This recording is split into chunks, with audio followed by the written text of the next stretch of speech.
غیر ملکی برانڈ کا کوئی بھی سگریٹ چاہیے آپ شالم مارکیٹ چلے جائیں، گوداموں کے گودام اسمگل شدہ سٹاک سے بھرے پڑے ہیں۔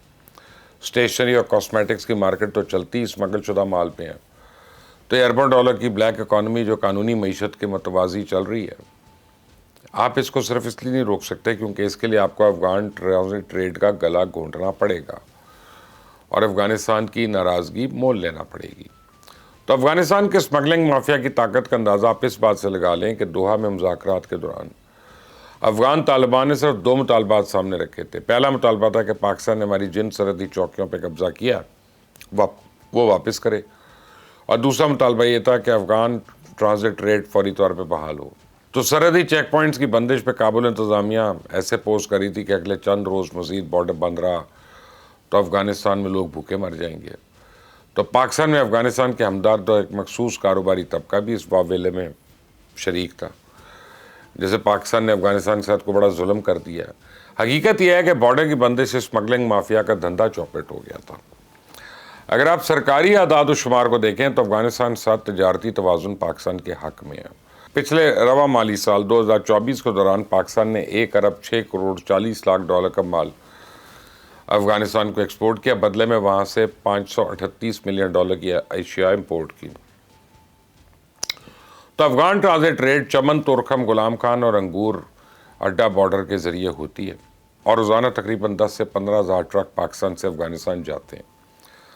پاکستان کو اس تجارت سے 4 سے 5 کروڑ ڈالر ماہانہ آمدن بھی ہوتی ہے، لیکن 4-5 کروڑ ڈالر کی اس آمدن کے بدلے پاکستان کو کم از کم سالانہ 3 ارب ڈالر کا خسارہ بھی برداشت کرنا پڑ رہا ہے۔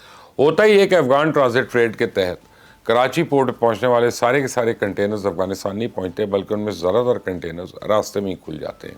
موقع پہ بولی لگتی ہے، اس کے بعد یہ سارے کا سارا مال ایک منظم نیٹ ورک کے ذریعے پاکستانی مارکیٹ سے پہنچا دیا جاتا ہے، اور اگر یہی مال قانونی طریقے سے پاکستانی مارکیٹ سے فروخت ہو، پاکستان کو ٹیکس کی مد میں سالانہ 1000 سے 1500 ارب روپے تک کا ریونیو حاصل ہو سکتا ہے۔ کمال یہ ہے کہ جو کنٹینر افغانستان پہنچتے ہیں ان میں موجود مال بھی واپس پاکستان آ جاتا ہے۔ طریقہ واردات یہ ہے کہ چمن یا تورکھم بارڈر کراس کرتے ہوئے یہ کنٹینرز کھولے جاتے ہیں، اور پھر یہ مال مختلف چور راستوں کے ذریعے واپس کوئٹہ اور پشاور کی مارکیٹ سے پہنچا دیا جاتا ہے۔ تو سرحدی علاقوں میں اس سامان کی باربرداری کے لیے خچر اور گدھے استعمال کیے جاتے ہیں۔ اگر آپ کبھی پشاور جائیں تو آپ کو سڑکوں پہ معذور افراد اپنی ٹرائی سائیکل یا موٹر سائیکل پر کپڑا یا ٹی وی لاد کر جاتے نظر آئیں گے۔ یہ خصوصی افراد سمگلنگ کے منظم ریکٹ کا حصہ ہے۔ یہ لوگ سمگلنگ کا مال اپنی ات ریڈیوں پر لاد کر حیات آباد مارکیٹ سے لاری اڈے تک پہنچاتے ہیں۔ تو پشاور میں انہیں گنڈا مار کہا جاتا ہے۔ پاکستان کے خفیہ اداروں نے چند سال پہلے افغان ٹرانزٹ ریٹ پہ خفیہ رپورٹ مرتب کی تھی، اور اس رپورٹ میں شواہد کے ساتھ ثابت کیا گیا تھا کہ Afghan transit trade agreement Pakistan کی معیشت کو دیمک کی طرح چاٹ رہا ہے، اور اربوں کی سمگلنگ کا کالا دھندا اسی معاہدے کی آڑ میں ہو رہا ہے۔ اور اس رپورٹ میں بتایا گیا کہ پاکستان کی آبادی 24 کروڑ ہے، لیکن پاکستان نے ایک سال میں 344 ملین ڈالر کی ٹیکسٹائل مصنوعات امپورٹ کی ہیں۔ لیکن افغانستان جس کی آبادی محض 4 کروڑ ہے، اس نے پاکستان کے راستے 2.5 ارب ڈالر کا کپڑا امپورٹ کیا۔ اس طرح پاکستان نے 84 ملین ڈالر کے ٹائر امپورٹ کیے، جبکہ اسی سال افغانستان نے 344 ملین ڈالر کے ٹائر امپورٹ کیے۔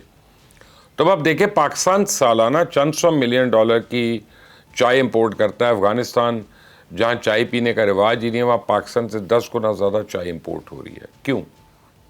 اس سوال کا سادہ سا جواب یہ ہے کہ افغانستان معمولی ڈیوٹی ادا کر کے پاکستان کی بندرگاہوں سے مال منگواتا ہے، اور پھر اس مال کا 90% حصہ گھوم پھر کر ہماری ہی مارکیٹس میں فروخت کر دیتا ہے۔ اور یہ رپورٹ آنے کے بعد حکومت پاکستان نے اسمگلنگ کی روک تھام کے خلاف کڑے اقدامات کیے، لیکن اس کا کوئی خاطر خواہ نتیجہ نہیں برآمد ہوا۔ آپ رواں مالی سال کے اعداد و شمار دیکھ لیں۔ مالی سال کے پہلے ہی مہینے ٹرانزٹ ٹریڈ میں 78% اضافی ریکارڈ ہوا۔ تو جون 2025 میں افغان ٹرانزٹ ٹریڈ کا حجم 5 کروڑ 63 لاکھ ڈالر تھا، لیکن اگلے ہی مہینے یعنی جولائی میں یہ بڑھ کر 9 کروڑ 74 لاکھ تک پہنچ گیا۔ تو کمال یہ ہے کہ افغان تاجروں کی درآمد کردہ یہی اشیاء جب افغانستان پہنچتی ہیں تو ان پر ٹیکس عائد کر دیا جاتا ہے، لیکن پاکستان میں یہ ٹیکس فری بک رہی ہیں۔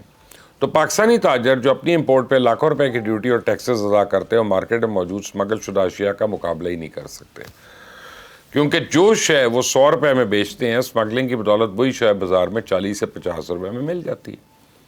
تو اس دباؤ کا مقابلہ کرنے کے لیے مجبوراً انہیں بھی افغان ٹرانزٹ ٹریڈ کی آڑ میں ہونے والی اسمگلنگ کا حصہ بننا پڑتا ہے۔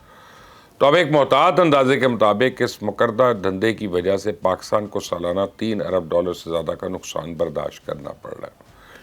تو افغان ٹرانزٹ ٹریڈ کا معاہدہ جذبہ خیر سگالی کے تحت تو ڈیزائن کیا گیا تھا، لیکن اب یہ گلے کی ہڈی بن چکا ہے اور دونوں ممالک کے درمیان کشیدگی کا باعث بن رہا ہے۔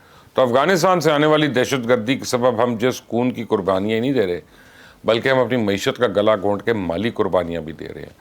اور حالی جھڑپوں کے دوران افغانستان نے جس قسم کے رویے کا اظہار کیا، اس سے تو پتہ چلتا ہے کہ وہ ہماری ان قربانیوں کو تسلیم کرنے پہ آبادہ نہیں۔ اسے وقت آ گیا ہے کہ Pakistan Afghan transit trade agreement پہ نظر ثانی کرے، رولز اینڈ ریگولیشنز میں اصطلاحات متعارف کرائے، اشیاء امپورٹ کرنے کی ایک حد مقرر کرے، مقرر حد کے خلاف ورزی پر بھاری جرمانے کے ساتھ ساتھ مال بھی ضبط کرے۔ اور یہ کام اسی وقت ہوگا جب پاکستان کراچی پورٹ پر ڈیجیٹل ٹریکنگ سسٹم نافذ کرے گا۔ اس سے ہم افغانستان جانے والے کنٹینرز کو مانیٹر کر سکیں گے۔ ہم اس بات کو یقینی بنا سکیں گے ٹرانزٹ ٹریڈ کا ہر کنٹینر افغانستان میں اپنی منزل پہ پہنچ گئی کھلے اور اس راستے میں کوئی کھولنے کی جرت نہ کر سکے۔ پاکستان کو اپنی بندرگاہوں پہ کسٹمز کا عمل بھی آسان بنانا ہوگا۔ ہمسایہ ممالک کے ساتھ مشترکہ مارکیٹ سے اقتصادی زون بنانے ہوں گے۔ اسمگلنگ کی روک تھام کے لیے ہمیں پاک افغان سرحد پہ مشترکہ بارڈر سیکیورٹی کا نظام بنانا پڑے گا۔ مشترکہ سرحدی چوکیاں قائم کرنی پڑیں گی، ورنہ سرحد پر اربوں ڈالر کا مال ادھر سے ادھر ہوتا رہے گا اور اسمگلنگ کا کالا دھندا ہماری معیشت کو گھن کی طرح چاٹتا رہے گا۔ ہمیں یہ بات نہیں بھولنی چاہیے کہ جس افغانستان کی محبت میں ہم جان و مال دونوں کی قربانی دے رہے ہیں، وہ افغانستان آج ہمارے اصلی دشمن بھارت کے ساتھ ہاتھ ملا چکا ہے۔ ایسے میں افغان ٹرانزٹ ٹریڈ کی بحالی سانپ کو دودھ پلانے والی بات ہے۔ آج نہیں تو کل ہمیں ایک فیصلہ کرنا ہوگا کہ آخر کب تک ہم اس آستین کے سانپ کو پالتے رہیں گے۔ مجھے کامنٹس اپنی رائے دیجیے گا، اس چینل کو سبسکرائب کرنا مت بھولیے گا، بیل آئیکن کو پریس کریے گا۔ انٹل دی نیکسٹ ٹائم، اللہ حافظ۔